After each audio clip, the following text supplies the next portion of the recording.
Hi friends, வணக்கம் and welcome to my channel nuclear family. I hope எல்லோரும் நல்லா இருப்பீங்கன்னு நம்புகிறேன். இன்றைக்கும் நம்ம சேனலில் பெண்களுக்கு ரொம்ப யூஸ்ஃபுல்லாகவும் மோட்டிவேஷனாகவும் இருக்க வீடியோ தாங்க ஷேர் பண்ணியிருக்கேன். இப்போ எல்லாத்துக்குமே நம்ம லைஃப் நமக்கு பிடிச்ச மாதிரி மாறணும் அப்படிங்கிற ஆசை இருக்கும். அந்த ஆசை கண்டிப்பாக எல்லாத்துக்கும் இருக்கத்தான் வேணும்.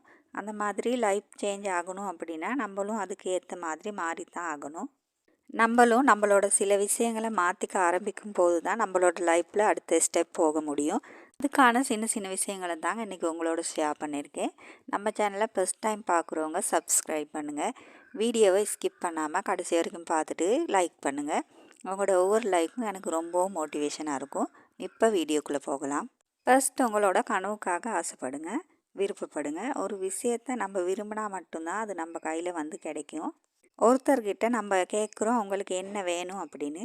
அது என்ன வேணும் அப்படிங்கிறது சொல்ல தெரியலை அப்படின்னா அந்த பொருள் உங்களுக்கு கிடைக்குமா? அதுவே நமக்கு என்ன வேணும் அப்படின்னு தெளிவாக சொன்னோம் அப்படின்னா அந்த பொருள் நம்ம கையில் வந்து கிடைக்கும். உங்களுக்கு என்ன வேணும் அப்படிங்கிறது உங்களுக்கு கண்டிப்பாக தெரிஞ்சிருக்கணும். அந்த விஷயத்துக்காக நீங்கள் விருப்பப்படுங்க. ஒருத்தவங்க அவங்க வீட்டுக்கு ரொம்ப விருப்பத்தோடு கூப்பிட்றாங்க அப்படின்னா நம்ம கண்டிப்பாக அவங்க வீட்டுக்கு போவோம். அதே நேரத்தில் விருப்பப்படலை கூப்பிடலை அப்படின்னா அந்த வீட்டுக்கு நம்ம போக மாட்டோம். அதே மாதிரி தான் உங்களுக்கு என்ன வேணும், உங்கள் ஆசை என்ன அப்படின்னு தெளிவாக உங்களுக்கு தெரிஞ்சிருக்கணும். அது என்ன ஆசையாக வேணுமானாலும் இருக்கலாம்.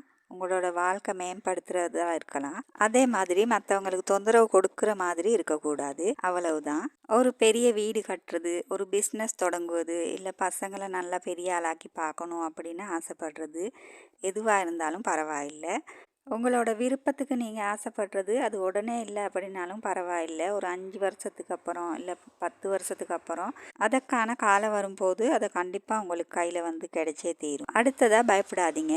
எல்லாத்துக்கும் தைரியமாக இருக்கணும். அதுலேயே முக்கியமாக லேடிஸ் வந்து எல்லா விஷயத்துலையும் ரொம்ப தைரியமாக இருக்கணும். ஏன்னா ஒரு பெண் வீட்டில் இருக்கவங்க அவங்க தைரியமாக இருந்தால் தான் வீட்டில் இருக்க மற்றவங்களும் தைரியமாக வளருவாங்க. சின்ன சின்ன விஷயத்தை பார்த்து பயப்படாதீங்க. ரொம்ப தைரியமாகவும் போல்டாகவும் இருக்கிறதுக்கு பழகிக்கோங்க. எல்லோருடைய வாழ்க்கையிலையும் அப் அண்ட் டவுன் இருக்கும். அப்படி இல்லாத ஒரு ஃபேமிலியை நம்ம பார்க்கவே முடியாது.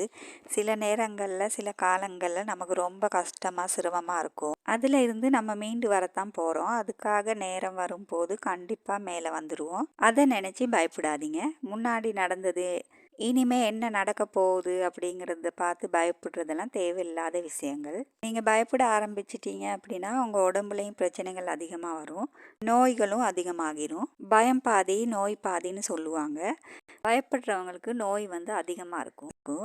அதுவே மனசில் பயம்னு ஒன்று வந்துருச்சுன்னா உடம்பே தாறுமாறாக வேலை பார்க்க ஆரம்பிச்சிரும். இந்த பயம் வந்து ரொம்ப மோசமானது. நம்ம பயத்தை தண்ணி ஊற்றி வளர்த்தோம் அப்படின்னா அது பெருசாகும். அதை விட்டுட்டு நீங்கள் தைரியத்துக்கு தண்ணி ஊற்றி வளர்த்து பாருங்கள். அதுவே ஒரு கட்டத்தில் தைரியமான ஆளாக உங்களை மாற்றிடும். என்ன ஆனாலும் பார்த்துக்கலாம். வாழ்க்கையில் இருக்க சில கஷ்டங்கள் எவ்வளோ நாள் தான் இருக்க போகுது. கண்டிப்பாக அது மாறித்தானே ஆகணும். அது மாறுற வரைக்கும் நம்ம போராடணும். லைஃப் ஒரு பூந்தோட்டம் மாதிரின்னு சொல்லுவாங்க. அது எல்லா நேரத்துலேயும் பூந்தோட்டமாக இருக்கிறது இல்லை. அந்த உண்மையை நம்ம தெரிஞ்சுக்கத்தான் வேணும். சில நேரங்களில் நம்ம எடுத்து வைக்கிற ஸ்டெப்பில் தோல்விகள் வரத்தான் செய்யும். அதிலிருந்து நம்ம எப்படி ஒரு பீனிக்ஸ் பறவை மாதிரி எழுந்து வரோம் அப்படிங்கிறது தான் ரொம்ப முக்கியமே. அதனால தைரியமாக இருங்க. தைரியமாக இருந்து பார்க்குற ஒரு விஷயத்துக்கும் பயந்து பயந்து பார்க்குற விஷயத்துக்கும் நிறைய டிஃப்ரெண்ட் இருக்குது. அடுத்ததாக வாழ்க்கை மாறணும் அப்படின்னா உங்களுக்கு கிடைக்கிற வாய்ப்புகளை கண்டிப்பாக பயன்படுத்துங்க. ஒரு இடத்துல 10 கதவு அடைச்சிருந்தாங்க அப்படின்னா அதில் ஒரு ஜன்னல் சரி திறந்திருக்கும். அந்த மாதிரி எல்லா வழியுமே அடைச்ச மாதிரி கண்ணுக்கு தெரியும். அதிலிருந்து தான் புது வழி கிடைக்கும் அப்படிங்கிறது தான் உண்மை. வாய்ப்பு இல்லை, வழி இல்லை அப்படின்னு மனசுக்குள்ளே நினைக்காதீங்க. ஒரு இடத்துல 4 பேர் ஓடி வந்து 4 பக்கமும் முள்செடியை போட்டுட்டு ஓடி போயிடுறாங்க. நேரம் எட்டிக்கிட்டே இருக்குது. நம்ம அதே இடத்துல நின்றுக்கிட்டு இருப்போமா? 4 பக்கமும் இருக்கிற முள்செடியை தூக்கி போட்டு மேற்கொண்டு நம்ம நடந்து போய்கிட்டே தான் இருக்கணும். அதே இடத்துல நம்ம எவ்வளோ நேரம் தான் நிற்க முடியும்? 4 பக்கமும் முள்செடி இருக்கிறதுனால இதை விட்டுட்டு நகரவே முடியாது. இந்த இடத்துல நான் நின்னே தான் ஆகணும் அப்படின்னு சொல்ல முடியாது. நமக்கு கை இருக்குது, நடக்கிறதுக்கு கால் இருக்குது. முள்ளை தூக்கி போட்டு நடக்கிறதுக்கான வேலையை தான் பார்க்கணும். அதை விட்டுட்டு எல்லா வழியும் அடைஞ்சிருக்கு, வழியே இல்லை அப்படின்னு சொல்லக்கூடாது. அதனால் நீங்கள் முன்னேறதுக்கான வாய்ப்புகள் உங்கள் கண் முன்னாடியே தான் இருக்கும். நீங்கள் ஒரு வேளை அதை பார்த்துட்டு என்னால் முடியாது அப்படின்னு நினைக்கலாம். பார்த்துட்டு அதுக்கு வழி இல்லை, வாய்ப்பு இல்லை அப்படின்னு நினச்சிருக்கலாம். நீங்கள் பண்ணுறதுக்கு வாய்ப்பு கூட இருக்கலாம். அதை கையில் எடுத்து பயன்படுத்தி பாருங்கள். அப்போ உங்கள் வாழ்க்கை நகர ஆரம்பிக்கும். அடுத்ததாக உங்களை மாதிரி ஒருத்தர் தான் இந்த உலகத்தில் இருக்க முடியும். இன்னொருத்தரை பார்த்து உங்களை கம்பேர் பண்ணி பார்க்காதீங்க. உங்களுக்கு சமையல் மட்டும்தான் வரும் அப்படின்னா அதுவே உங்களோட ப்ளஸ் பாயிண்ட்டாக எடுத்துக்கோங்க. இப்போ வீட்டில் இருந்தே சமையல் பண்ணி மற்றவங்களுக்கு டெலிவரி பண்ண முடியும். டெலிவரி பண்ண கூட வெளியே போக வேண்டாம், அது கூட வந்து கலெக்ட் பண்ணிக்கிட்டு போகிறாங்க. அதனால எனக்கு சமைக்க மட்டும்தான் தெரியும் அப்படின்னு சொன்னால் அது கூட பெரிய ப்ளஸ் தான். வீட்டுக்குள்ளே இருந்து சமைச்சு உங்களுக்கான ஒரு பேர் கொண்டு வர முடியும். அது ரொம்ப டேஸ்ட்டாக இருந்துச்சுன்னா, அது பிடிச்சிருந்துச்சுன்னா அவங்களுக்கு திரும்ப திரும்ப அதை தான் வாங்க வருவாங்க. உங்களை மாதிரி ஒருத்தர் மட்டும்தான் இருக்க முடியும். எனக்கு இதை மட்டும்தான் செய்ய முடியும் அப்படின்னு நினைக்கிறது தான் உங்களோட ப்ளஸ்ன்னு நினச்சிக்கோங்க. அடுத்ததாக ஒரு விஷயத்தை தொடங்குறதுக்கு முன்னாடி எவ்வளோ வேணுமானாலும் யோசிச்சுக்கோங்க. அந்த விஷயம் நம்மளால் செய்ய முடியுமா அப்படின்னு. நம்மளால் முடியும் அப்படின்னு நம்ம அந்த விஷயத்தில் இறங்கிட்டா அதில் சில நேரங்களில் சில தடைகள் வரலாம். அதுக்காக பின்வாங்கி ஓடி போகாதீங்க. பாதியில் விட்டுட்டு போகக்கூடாது. அதை மேலே கொண்டு போகிறதுக்கான வழி என்ன பண்ணலாம் அப்படிங்கிறத தான் கண்டுபிடிக்கணும். பின்னாடி பார்க்காதீங்க. இதிலிருந்து எப்படியெல்லாம் மேலே போகலாம், இதை எப்படியெல்லாம் முன்னேற்றி கொண்டு போகலாம் அப்படிங்கிறத தான் நம்ம பார்க்கணும். எல்லா விஷயத்தையும் எடுத்து பாதியில் விட்டுட்டோம் அப்படின்னா எதுலேயுமே நம்ம கரை சேர்கிற அளவுக்கு முன்னேறி போக முடியாது. அதனால கனவுகளுக்கு ஆசைப்படுங்க, தைரியமாக இருங்க, உங்கள் முன்னாடி இருக்கிற வாய்ப்புகளை பயன்படுத்துங்க. உங்களை மாதிரி நீங்கள் மட்டும்தான் இருக்க முடியும். எடுத்த காரியத்திலேருந்து பின்வாங்காதீங்க. அடுத்ததாக டைம் மேனேஜ்மெண்ட் கரெக்டாக பண்ணுங்கள். சரியான நேரத்துக்கு எந்திரிக்கிறது, சரியான நேரத்துக்கு தூங்குறது, சரியான நேரத்துக்கு வேலைகளை செஞ்சு முடிக்கிறது, இந்த மாதிரி எப்போ வேணாலும் செஞ்சு முடிக்கலாம், நாளைக்கு செஞ்சுக்கலாம், அந்த மாதிரி எல்லாம் இல்லாமல் அந்தந்த வேலையை அந்தந்த நேரத்தில் உடனே செஞ்சு பழகணும். இருக்கிறதுலே ரொம்ப மதிப்பானது டைம் தான். அந்த நேரத்தை வேல்யூ பண்ணணும். நேரத்தை வீணாக்கக்கூடாது.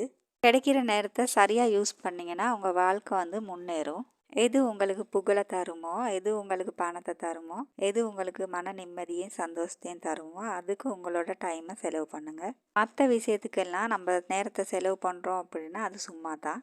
அடுத்ததாக பணத்தையும் நம்ம அந்த மாதிரி விளைவு பண்ணணும். நம்ம குடும்பத்துக்கு எவ்வளோ வருமானம் வருது, எவ்வளோ நம்ம சேமிக்கிறோம், எவ்வளோ செலவு பண்ணுறோம், எந்த மாதிரியெல்லாம் இந்த பணத்தை நம்ம பயன்படுத்திக்கிட்டு இருக்கோம் அப்படிங்கிறத முதல்ல நம்ம தெரிஞ்சுக்கணும். போன மாதம் எவ்வளோ வந்ததுன்னு தெரியலை, எவ்வளோ செலவுன்னு தெரியலை, செலவு கணக்கு வழக்கு இல்லாமல் போய்கிட்டு இருக்குது, அந்த மாதிரி சொல்ல முடியாது. எல்லாத்துக்குமே கணக்கு உங்களுக்கு தெரிஞ்சிருக்கணும். அப்போ தான் அந்த பணத்தை நம்ம மதிக்கிறதா அர்த்தம். நேரத்தை பயன்படுத்துகிற மாதிரியே பணத்தையும் நம்ம சரியாக பயன்படுத்தணும். அடுத்ததாக இதெல்லாம் நினச்சி ரொம்ப டென்ஷன் ஆகாதீங்க. சின்ன சின்ன விஷயங்களுக்காக கோவப்படாதீங்க. சின்ன சின்ன விஷயங்களுக்காக வாக்குவாதம் பண்ணாதீங்க. எப்போவுமே உங்கள் வாழ்க்கையை ஹெல்த்தியாகவும் சந்தோஷமாகவும் வச்சுக்கோங்க. நம்ம ஒரு பெரிய மலையை புரட்டி போட போவதில்லை, அந்த அளவுக்கு நமக்கு பாரம் கிடையாது. நம்ம ஒவ்வொரு சந்தோஷமான நினைவுகளையும் என்ஜாய் பண்ணி பழகிக்கணும். நமக்கு ஒரு வேலை இருக்குது அப்படின்னா அந்த வேலையை நம்ம ரசித்து செய்யணும். நமக்கு செய்கிறதுக்கு ஒரு வேலை இருக்குதே அப்படின்னு நினச்சி சந்தோஷப்படுங்க. காலையில் எந்திரிச்சு தனிமையில் இருக்கவங்களும் இருக்காங்க. ஆனால் நம்ம பாருங்கள், சந்தோஷமாக இருக்கிறதுக்கான வழிகள் இருக்குது. நமக்கு செய்கிறதுக்கான நிறைய டியூட்டி இருக்குது, நிறைய பொறுப்புகள் இருக்குது. இவ்வளோ வேலை நம்மளை நம்பி தான் இருக்குது அப்படின்னு சந்தோஷப்படுங்க. காலையில் எழுந்திரிச்சி நல்லா வேலை செய்ய போகிறோம், நல்லா சாப்பிட போகிறோம், நல்லா சந்தோஷமாக இருக்கிறோம் அப்படின்னு நினச்சிக்கோங்க. எண்ணம் போல் வாழ்க்கை அப்படின்னு சொல்லுவாங்க. அது 100க்கு 100 உண்மை தான். நம்ம என்ன நினைக்கிறோமோ அது கண்டிப்பாக நம்ம வாழ்க்கையில் கிடைக்கும். நம்ம நல்லா இருப்போம் அப்படின்னு ஒரு நம்பிக்கை இருக்கணும். எந்த சூழ்நிலையில் எந்த சம்பவம் நடந்தாலும் அதில் பாசிட்டிவான விஷயம் என்னமோ அது தான் நமக்கு கண்ணுக்கு தெரியணும். இந்த மாதிரி மைண்ட் செட் நமக்கு வந்ததுன்னா நம்மளோட லைஃப் அடுத்த கட்டத்துக்கு மெதுவாக நகர ஆரம்பிக்கும். நேரத்தை சரியாக பயன்படுத்துறது, பணத்தை சரியாக கையாள்வது, எப்போவுமே ஜொலியாக இருக்க பழகிறது, பாசிட்டிவான எண்ணங்களோட வாழ்கிறது, இது எல்லாமே நமக்கு ரொம்ப முக்கியம். இதெல்லாம் நீங்களும் ஃபாலோ பண்ணி பாருங்கள். இன்றைக்கி வீடியோ எண்டுக்கு வந்துட்டோம். இன்னொரு அழகான வீடியோவில் பார்க்கலாம். தேங்க்யூ ஃபார் வாட்சிங்.